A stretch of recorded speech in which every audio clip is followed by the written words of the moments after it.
So, ito yung sa advice ko sa ka-graduate lang ng computer programming or kahit anong school nyo. Paano kayo nakapasok sa programming na trabaho. So, yung advice ko, and kapag new graduate kayo, so ilan yung experience nyo para doon ka sa next level. So, kapag kaka-graduate nyo lang, so yung una nyong papasok ng company, so kahit ano, so depende na, hindi ibig sabihin na kahit ano pumasok na lang kayo doon, so basta na hard na kayo.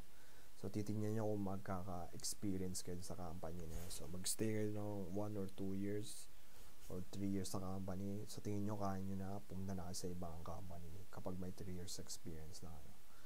So ayun, so wag kayo magpiki na sahod pati kasi wala pa kayong experience, diba? Kaka-graduate nyo lang, pumasok kayo sa company na magkaka-experience kayo, and kapag sa tingin nyo kaya nyo na, mag-quit na kayo, pumasok na kayo sa ibang company. So ayun yung advice sa graduate pa lang. So kapag naka-graduate, lahat naman kasi titignan ko ilan yung experience niya, so kung kaya nyo gawin.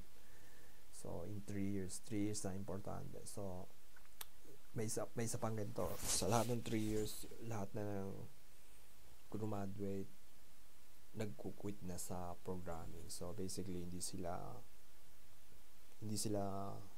dito sa ano na to, hindi sila bagay sa trabaho na to.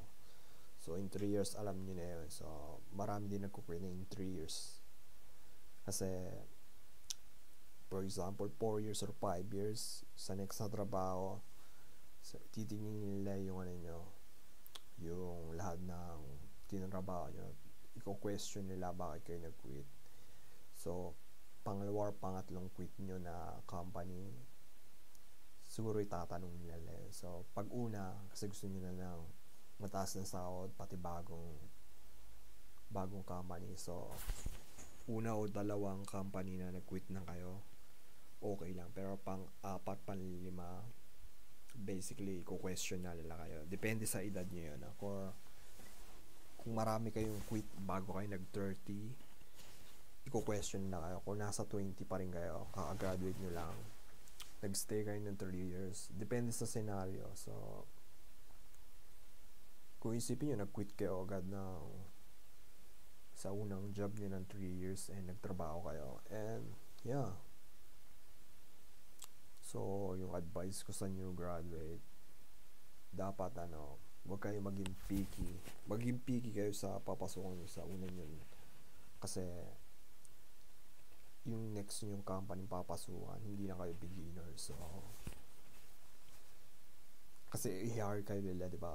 Yung unang company na pinasukan nyo kapag yung graduate kayo, iisipin nila kasi beginner kayo. So, sa next yung company, hindi na kayo beginner. So, lahat ng co-worker nyo, iisipin nila na kaya nyo yung trabaho. So, hindi kayo beginner, So, huwag kayong papasok na mindset na beginner pa rin ako, so turuan nyo ako. So, huwag kayong gano'n, para kayong mongoloid doon.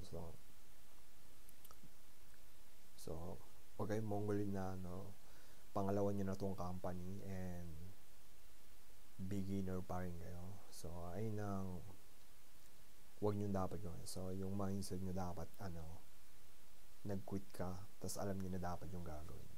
Hindi, kasi maganda tong kaman, doon papasok ako. Siyempre, magtatrabaho pa rin kayo. Yung new graduate, so,